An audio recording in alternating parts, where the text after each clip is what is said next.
Jumpa lagi subscribers yang berbahagia di channel kita ini. Saya kepingin menjawab ada beberapa pertanyaan yang tertunda ya, tentang pasca putusan dari Sambo ini, yang banyak yang bertanya pada saya, kenapa kok putusan dengan dakwaan ataupun juga tuntutan jaksa itu berbeda. Jadi begini, jadi kalau berbicara masalah putusan itu 1000% kewenangan dari hakim. Hakim yang menggali, hakim yang menilai, hakim itu punya cara tersendiri untuk menilai sesuatu kasus itu apakah layak diberikan putusan seperti itu.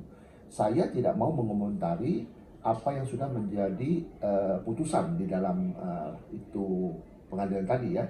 Putusan akan diuji oleh putusan lain yang lebih tinggi. Artinya kalau sudah ada putusan hakim itu, dia sifatnya itu tidak bisa diuji secara administrasi lagi. Itu yang saya mau sampaikan yang pertama. Yang kedua mengenai tuntutan. Tuntutan itu jaksa yang buat. Jaksa punya parameter tersendiri. Jaksa itu punya standar dalam menuntut suatu perkara setelah dia menggali apa yang ada dalam fakta persidangan, karena fakta persidangan menjadi hal yang sangat penting. Di situ jaksa akan menuntut sesuai dengan parameter yang sudah ada dalam standar yang sudah ada tadi, namanya rentut gitu. Rentut itu sudah ada, dia punya standar seperti itu. Nah, persoalan apakah itu sesuai dengan tuntutan atau tidak, itu kewenangan dari hakim, tidak bisa lagi diganggu-gugat. Nah, ada yang bertanya seperti ini, obstruction of justice. Nah, kebetulan kan saya ikut dalam memberikan keterangan ahli ya. Jadi saya ulang lagi, ini ada semacam kekeliruan dalam penyebutan saksi ahli. Saksi ahli itu nggak ada, yang ada tuh ahli. Ini berulang-ulang saya kasih penjelasan ya supaya jangan salah lagi.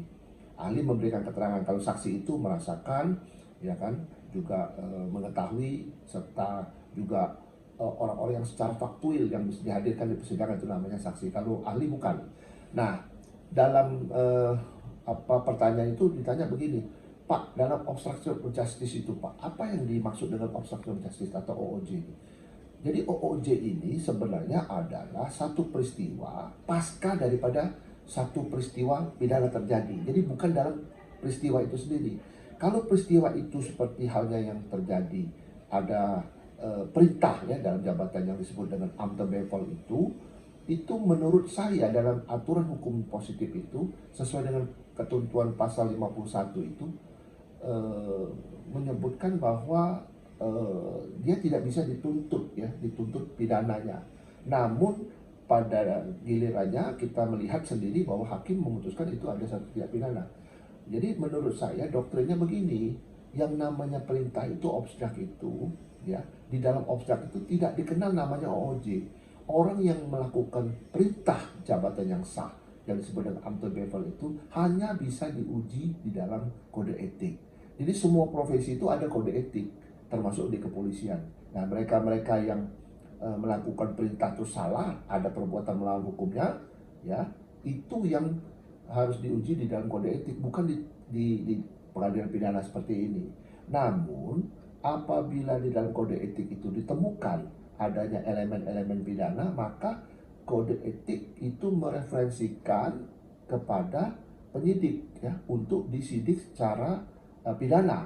Itu baru benar step-stepnya itu, enggak seperti terjadi sekarang ini. Nah, pertanyaan yang berikut katanya, bagaimana Pak, katanya sudah diputus seperti itu oleh hakim. Saya tidak mau komentar karena putusan hakim itu ya harus kita hormati gitu loh. Karena hakim punya kewenangan, karena ingat hakim itu tidak boleh menerapkan hukum ya tidak bersesuaian dengan fakta. Itu tidak boleh itu. Atau hakim itu harus ya, dia punya fungsi itu reh tu passing, menerapkan hukum, refinding, menemukan hukum, dan tidak boleh ada res vakum. Maka itu hakim punya kewajiban untuk memutus suatu perkara dalam bentuk putusan tadi sesuai dengan kriteria tadi. Nah, mudah-mudahan apa yang saya sampaikan ini bermanfaat bagi kita semua dan tetap semangat dan sukses.